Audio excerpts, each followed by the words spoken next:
আমাদের কাছে এই মুহূর্তে ৪১টি আসনে ইতোমধ্যে ২৪৮টি আবেদন জমা পড়েছে, সীমানা সংক্রান্ত বিভিন্ন ধরনের আবেদন।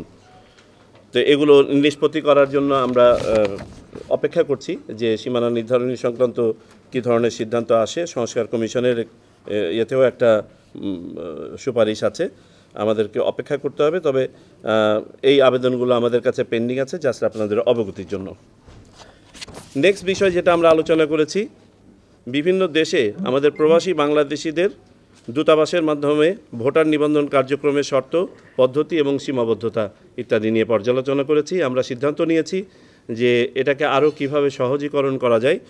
আমরা অনেক ধরনের ডকুমেন্ট চেয়ে থাকি, তবে আপাতত আমরা যেটা ভাবছি যে পাসপোর্ট এবং জন্ম নিবন্ধনের উপর মূলত ভিত্তি করে বাকিগুলোকে ঐচ্ছিক হিসাবে রেখে করা যায় কিনা সেটা নিয়ে আমরা ভাবছি এবং এটা প্রাথমিকভাবে সিদ্ধান্ত নিয়েছি। তবে এটার সাথে যেহেতু বিদেশি নাগরিকদের ভোটার হয়ে যাওয়ার ব্যাপারটি জড়িত আছে, এটাকে আমরা আরেকটু গবেষণা করে দেখব। তবে মোটামুটি সিদ্ধান্ত হচ্ছে এটাকে আরও সহজীকরণ করব।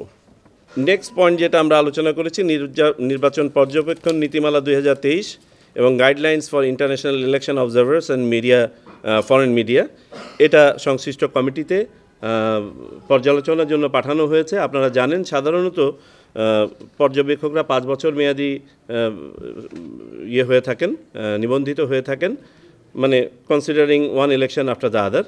কিন্তু আমাদের তো এই মুহূর্তে যেহেতু ইলেকশনটা 5 বছর মেয়াদি না, তো আমাদেরকে নতুনভাবে এটাকে রিভিউ করতে হবে। পাশাপাশি পর্যবেক্ষক আপনার বিভিন্ন সংস্থা নিয়েও তো বিভিন্ন কথাবার্তা আছে, যে কারণে আমরা চাচ্ছি যে এই পুরা নীতিমালাটাকে রিভিউ করে নতুনভাবে আবার পর্যবেক্ষক নিয়োগ করা, লোকাল ইন্টারন্যাশনাল দুটোই।